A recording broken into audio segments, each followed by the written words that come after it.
morning. I hope you're doing well. I am currently in the throes of my MFA applications, and I'm having like a bit of a breakdown, but hopefully like maybe an elegant breakdown, where I don't like actually ugly cry. But I just wanted to film that, I guess, and show you all what I've been up to. Because I think maybe a lot of us like applying to graduate schools right now are in the same boat, and maybe like people just in school in general are in the same boat. So yeah, hopefully it helps or makes someone feel less alone or makes me feel less alone. But I, just for background, I decided to apply to graduate programs in creative writing last November. So last November, I was like, you know what? I just kind of like, I have to try to write. So anyway, I, got a different job this year, and I now work remotely, and I really enjoy that as well. And it's allowed me to like pursue writing. And while I've been doing all of that, I've been working on my MFA applications, and I guess mostly I've just been trying to learn to write on the level that someone would need to in order to like qualify for a fully funded MFA program. And that's taken a lot of work and a lot of effort. I spent like maybe 20-30 hours a week like working on writing skills for like the first 6 months, and just like trying to build up a catalog of writing because I had almost nothing. I like hadn't been writing fiction the way that I wanted to for years. And so I really had to like build up a catalog of stuff that I felt proud of. And so that took maybe from last November until the end of the summer. And then I started working on my statements of purpose and getting recommendations, narrowing down the schools I wanted to apply to, actually doing the applications, funding applications. Now I'm at a point where I have my writing sample, so edits, final review, funding application, and then mailing that one writing sample are really all I have left to do. And that doesn't sound like a lot, but to me, I think I'm at the point where I'm like so deep in it that it just feels like it's never gonna end. And I'm struggling with that just a little bit. But yeah, I'm gonna take y'all with me while I do everything that's left to do.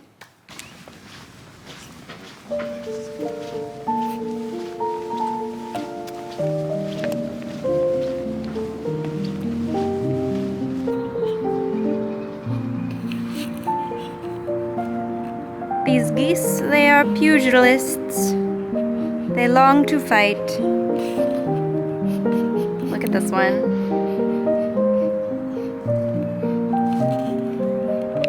Well, I guess you'd want to live close to one. Very far away from here yet.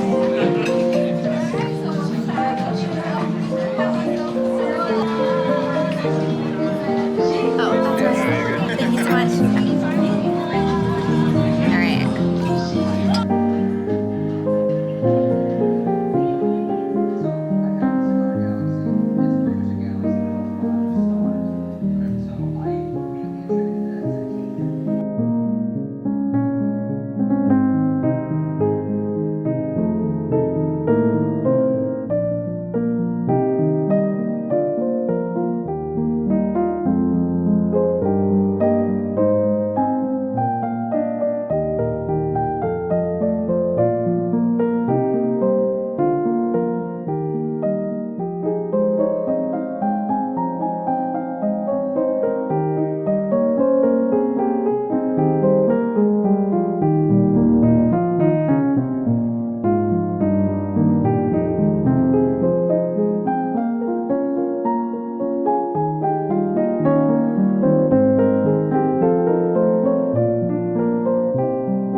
So I've read over all of the feedback I got on my writing sample and my statements of purpose. All the feedback that I got from critique partners and from the professional editors. From my critique partners, one of them, one of them gave like really encouraging and really helpful feedback, like, line edits and like just like encouragement, suggestions for rephrasing things. And the other one, who is not anyone who's been featured on this channel, they're like a part of a different group than I like put on this channel. I like asked them to read over the statements, or I guess they have like an MFA from a prestigious program, and they offered to read over my statements. And they said that if I had time, I should just start over. And I do not have time to start over. So that wasn't the most encouraging thing. Because I already knew that like my statements of purpose were going to be a weak point in an application that shouldn't have any weak points at all, given the admissions rates for MFA programs. So I guess that, just sank me a little bit lower. And then I read over the feedback from like the professional editors, and like it was fine. I had some concerns that my work was like not very closely read by one of the editors that I hired, who I paid like a sum. Like I saved up to set money aside to have my work professionally edited. And I was concerned. There were a lot of things that made me concerned about that. One of them was that I have a story that's like narrated by an inanimate object. And it makes pretty clear that it's narrated by an inanimate object. And yet, the editor gave me feedback on the story as though it were narrated by a woman, and like a human woman. And I was concerned because like the pronouns that are used for that narrator are it and its. And then I also wrote about that story like in the statements of purpose, like saying everything about it. So not only did they not read that story that closely, it then makes me suspicious that they didn't read the statements of purpose that closely. Anyway, so I know I've heard advice that you don't need your work professionally edited in order to like apply to graduate programs, and I would definitely second that advice, having gotten professional edits on it. And yeah, just like not in the best of places. I think it's like always kind of been on my mind that like just getting into one of these programs is like a long shot, and that there's just like so much rejection involved in like literary stuff. And I'm in a place where that's like really weighing on me. And I guess on that note, I'll get to work fixing the statements as best I can.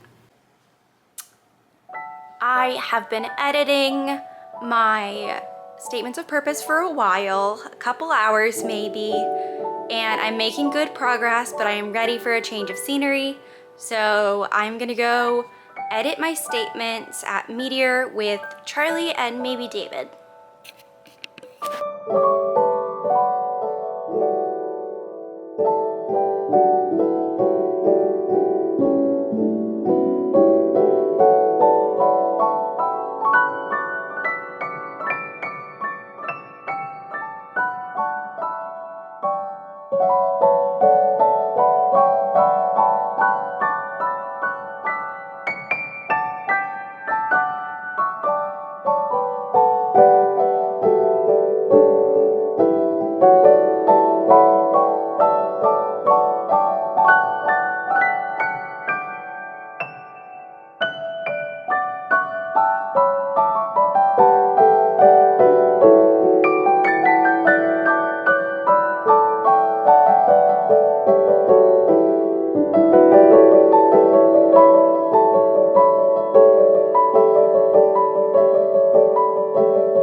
Hello and welcome to an overcast Sunday on my balcony.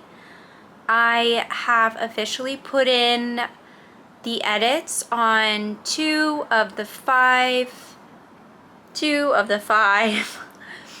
statements of purpose that I need to have written, and it's also exactly 2 weeks to the deadline for the first deadline for some of my graduate programs that I'm applying to. So right now I have 3 statements left to edit, and I have to edit my writing sample. That actually sounds like it's more work than I actually have left, because a lot of the edits that I've put on the first 2 are applicable to the others. So I've just got to get those 3 done, and then the writing sample, and then I've got to mail one thing, and after that it'll be in the hands of the gods. So I'm going to get started on the 3rd statement of purpose, editing that now. For a really long time, and she always talks about how fucking annoying it is where an editor will send her the ARC and they've fucked up all this shit that then she and her girlfriend have to go and correct together. I think the biggest pet peeve is always reading a book and there's a misspelled word. We read it, it's done. Right. Or a factual error that is easily verifiable. Because I read this one book, I didn't particularly like it, and it was someone writing about the 90s, and it's okay, well, none of these people talk like they're in the 90s. And then, she got the year wrong for when a movie came out, and it's you could have looked this up on Wikipedia. Yeah. It didn't even need to be this movie. You know what I mean? It wasn't important that it was The Shining. You could have just picked something that actually would have made sense. That's why I just never read anything that would be factual. So it's oh yeah, it's probably right because I made it up, so. I can be real fucking annoying about being factual as shit. I think the funniest example is still in my first erotica collection. There's a Lovecraft inspired erotica, and I sat there and figured out how long it would actually take you to go between places on horseback. See, that's a problem I do have with it. Is I'm really bad at telling time, especially in a fictional story where none of this is actually happening in real life. And it's I will never talk about years of when things happened or the actual dates because I will not be able to keep up with it. No one knows what their time or I do love when the opposite of that stuff happens. People are oh my god, this is wrong. Dragons aren't supposed to be like that. And it's I don't want to crush your dreams, but they're fictitious. People made them up. It's just about what tradition of fiction you're using. Right, exactly. No, and that stuff I'm, all for doing whatever you want to do with it. Yeah. And especially even if you're doing something based on a myth or something, it's fine to change the details. Yeah. I know there were 2 people in particular that had meltdowns when I read that one story where the witch was a man. Oh goodness, yeah. Where they're a witch is a woman, a witch refers to a woman, and it's okay, well actually that isn't correct. Yeah, that's literally wrong. Up until the 19th century, all witches were just called witches, and a warlock was a particularly evil witch. It wasn't a gender-based thing. Giles Corey in the Salem witch trials was called a witch, he wasn't called a warlock. Yeah.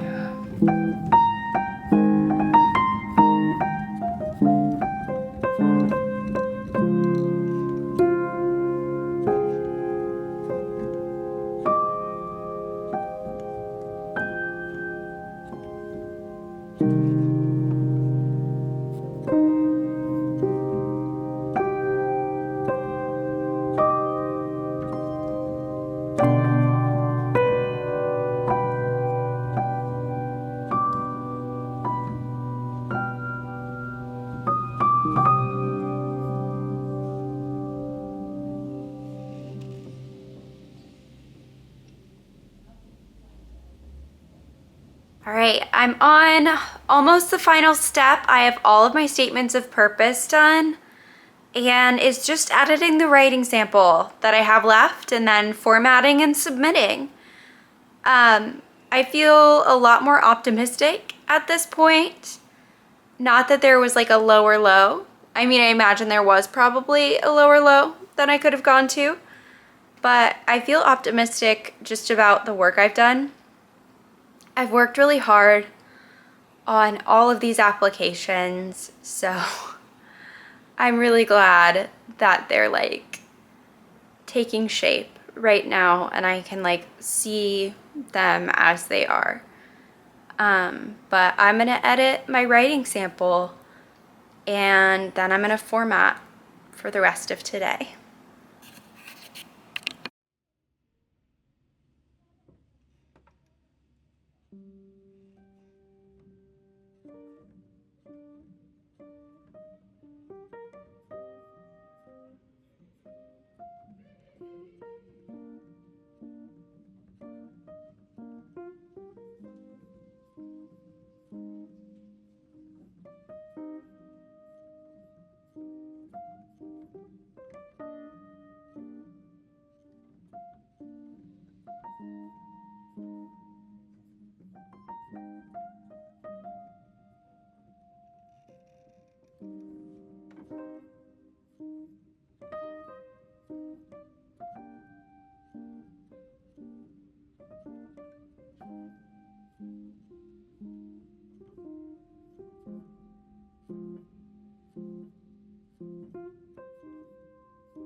Its leaders, Germanic barbarian chieftains, united their tribespeople, reclaimed lands left in disarray by the fall of the Roman Empire, establishing trading posts amongst the... Hiya! So it probably hasn't been that long for you, but it's been a few days since I filmed, and just to catch you guys up, I had a major surgery, so I have an introduction to make. This is my tube. She is going to be living with me and on this channel for the foreseeable future, and hopefully she'll make my life a little bit easier, and I'm really excited for that. But I was in the hospital like getting that surgery and then recovering from the surgery for about 3 days, which was longer than expected. I thought it was going to be 24 hours because they always give you like an optimistic estimate, and then it ended up being 72 hours. So I am a little bit behind on graduate school applications right now, but I have everything edited and I just have to format stuff and send it in. And then I think my transcripts for one of my schools I might have to send.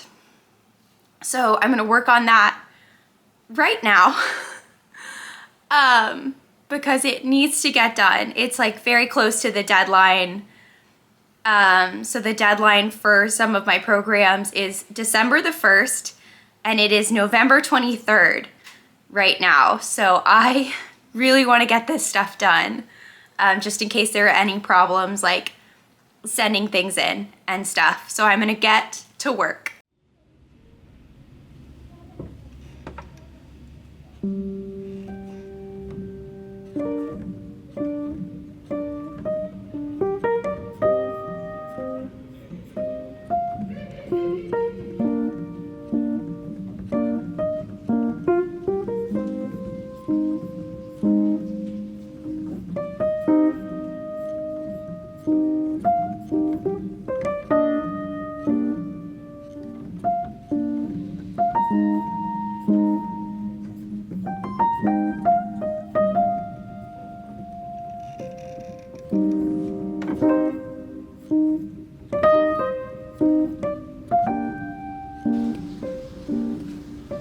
Special shout out to my husband's heating pad for helping me through these difficult times.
I am now in my Diana Barry era, and I'm kind of loving it.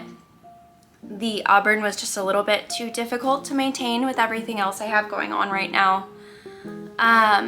So I dyed it black, which I've had before and I've loved before. So it was a pretty safe bet. It is actually about 2 months later, I think, maybe more. I think the last time I filmed was like the end of November, and it's now the beginning of January. To catch you guys up, we had the holidays, obviously. And then I had like just a lot of illness going on. I got my tube put in around November the 20th, so I was recovering from that. And while I was recovering from that, I had an infection at the incision site, which was actually like pretty bad. I ended up going to the ER, where I got like a lot of forms of antibiotics, like including IV antibiotics. And then I had an allergic reaction to the antibiotics. So it's just been a lot on top of like normal winter like colds and stuff. So I haven't really had a chance to film or work on stuff for my graduate applications, but I did get all of my applications turned in on time. So all of those applications are sent in. I was invited to apply for an additional fellowship from one of the universities I applied to, and I'm working on applying to that now. And I also decided to apply to one more school, and their deadline is in May, so I'm working on that now. But other than that, all of my applications are turned in, and I'm just waiting to hear back on stuff, and that'll probably be another couple months. So I think that's all I have for this vlog. I know it was pretty long. Thank you so much if you stuck through till the end. If you are working on your own graduate applications right now, or you are in that scary waiting phase, you're not alone. I'm right there with you, and I commend you for doing something that is very difficult. I'll talk to y'all later. Stay hydrated. Listen to some bluegrass. It's cooler than you think. I'll see you soon. Bye.